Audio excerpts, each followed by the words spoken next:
বদর একটি স্থানের নাম। বদর মদিনা থেকে দক্ষিণ পশ্চিমে 155 থেকে 160 কিলোমিটার দূরে। 12ই রমজান 2য় হিজরি 624 খ্রিস্টাব্দ মোতাবেক 11ই মার্চ 313 জনের একটি দল নিয়ে নবী বের হয়েছেন। অস্থায়ী গভর্নর যাকে বানিয়েছেন নাম আবু লুবাবা বিন আব্দুল মুনজির রাদিয়াল্লাহু তাআলা। যেই পতাকাটি মুসলমানরা বহন করেছিলেন তার রং ছিল সাদা। পতাকা বহনকারী সাহাবীর নাম ছিল মুসআব ইবনে উমাইর রাদিয়াল্লাহু তাআলা। কি শুধু মনে রাখতে পারবেন পতাকার রং কেমন ছিল? বহনকারী সাহাবীর নাম মুসআব। একটু মনে রাখলে হবে, পুরাটা দরকার। বদরে যে 313 জন মুসলমান সাহাবায়ে কেরামের দল অংশগ্রহণ করেছেন, এর মধ্যে 82 জন সাহাবী ছিলেন মুহাজির, 231 জন ছিলেন আনসার। 82 জন মুহাজির যারা মক্কা থেকে হিজরত করে মদিনায় গিয়েছে। এই সাহাবাদের দলের সংখ্যা ছিল কত?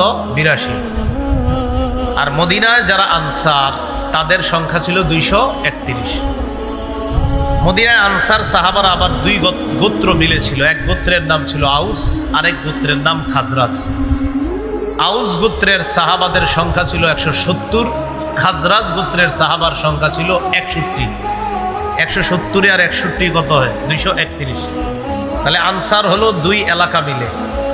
আউস গোত্রের 170 জন আনসার সাহাবা, খাজরাজ গোত্রের 61 জন সাহাবা। তো 170 আর 61 231। তো আনসার হইল 231 আর মুহাজির সাহাবী হলো 82 জন। 231 আর 82 কত হয়? 313। কথা বুঝে আসছে? রাসূলুল্লাহ সাল্লাল্লাহু আলাইহি সাল্লাম কেন বদর প্রান্তরে গেলেন? প্রথম যখন বের হয়েছে তখন বদরের উদ্দেশ্যে বের হননি। প্রথম কেন বের হলেন মদিনা থেকে? খুব মনোযোগ দিয়ে শুনবেন। তবরানী শরীফ হাদিসের একটা কিতাব, এই কিতাবের 4 নম্বর খণ্ড 175 নম্বর পৃষ্ঠা। আবু আইয়ুব আনসারী রাদিয়াল্লাহু তাআলা আনহুর বর্ণনা। তিনি বলেন, قال لنا رسول الله صلى الله عليه وسلم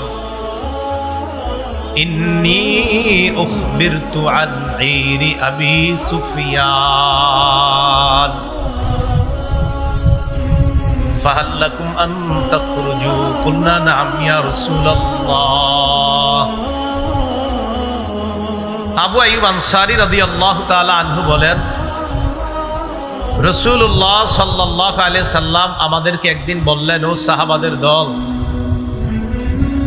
আমার কাছে এই সংবাদ পৌঁছেছে মক্কার প্রধান নেতাদের একজন নেতা আবু সুফিয়ান, যিনি তখনও মুসলমান হননি। এই আবু সুফিয়ান বাণিজ্যিক এক কাফেলা নিয়ে শাম দেশে গিয়েছে। বাণিজ্যিক কাফেলায় সংখ্যা ছিল 70 জন। এর মধ্যে 30 থেকে 40 জন ছিল নেতৃস্থানীয় লোক। বলেন তো, আবু সুফিয়ানের নেতৃত্বে মুশরিকদের যেই দলটা শাম দেশে ব্যবসায়ী কাজে গিয়েছে, কতজন ছিল লোক? 70 জন। নেতৃস্থানীয় ছিল কয়জন? 30 থেকে 40। নবীজির কাছে সংবাদ আসলো যে আবু সুফিয়ান যেই বাণিজ্যিক কাফেলা নিয়ে গিয়েছে, বাণিজ্যিক যে পণ্যগুলো নিয়ে ফিরতেছে, এই বাণিজ্যিক পণ্য নিয়ে তার দেশে আসার পর টার্গেট হলো এইগুলা বিক্রি করার পর যে লভ্যাংশ হবে, এই লভ্যাংশ মুসলমানদেরকে উৎখাত করার কাজে খরচ করা হবে। মুসলমানদেরকে এখনো আমরা অনেক কিছু খাই, এখনো আমরা ডেলি অনেক কিছু খাই, যেগুলার অর্থটা আমাদেরকেই শেষ করার পিছে কাজ হয়।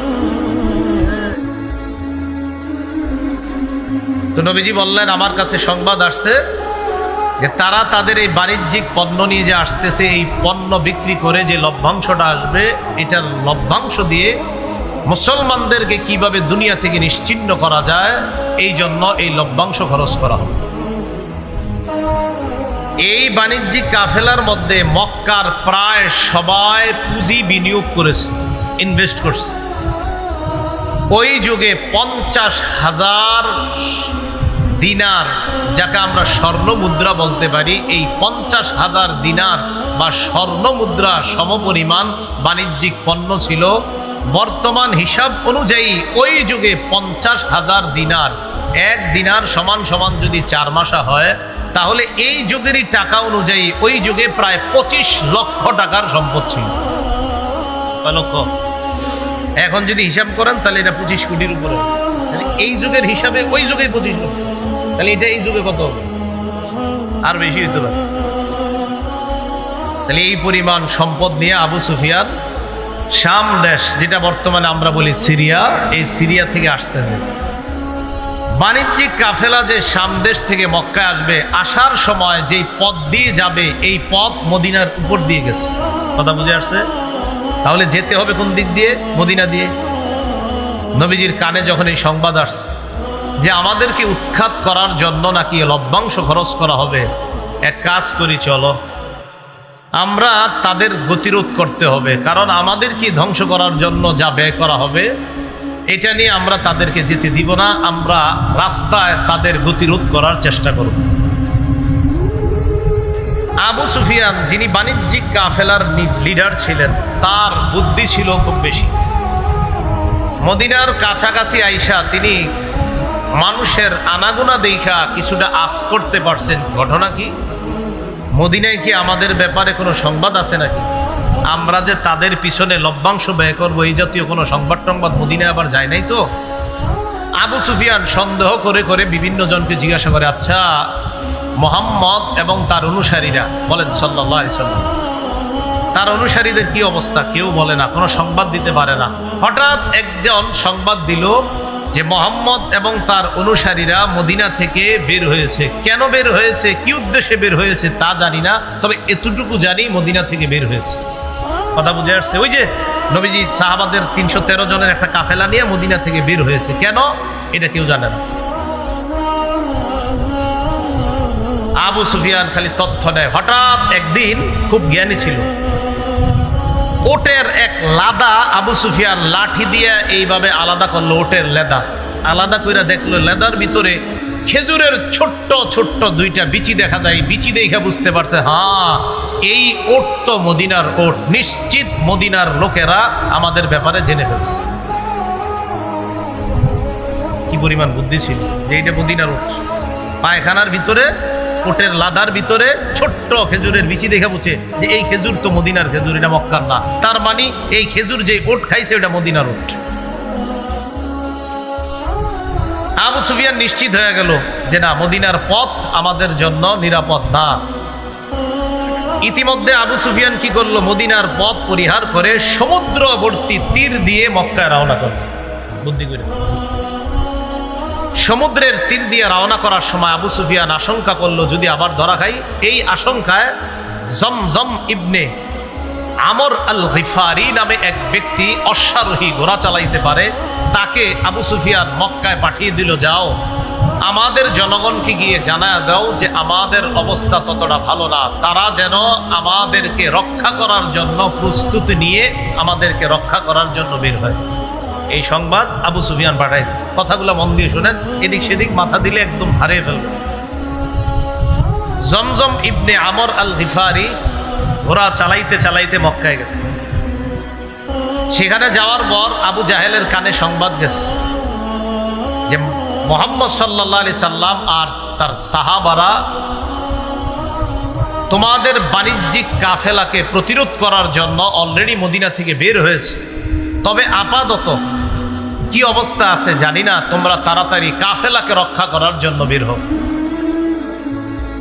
আবু জাহেল ঘোষণা দিয়ে দিল।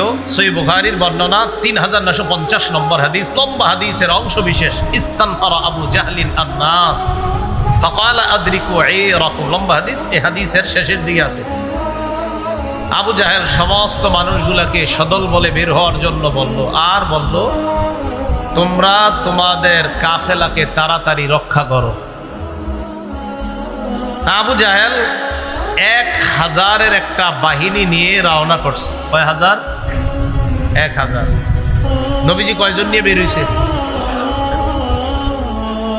আবু জাহেল বের হওয়ার পর জুহফা নামক স্থানে আসছে। জুহফা জুহফা। নবীজি কাফেলা নিয়ে বের হয়ে জাফিরান নামক স্থানে অবস্থান করতেছে। মনে রাখবেন, আবু জাহেল বের হইয়া জুহফা নামক স্থানে আসছে। নবীজি বের হইয়া যেখানে অবস্থান করতেছে এটার নাম জাফিরান, এই এলাকায় অবস্থান করতেছে।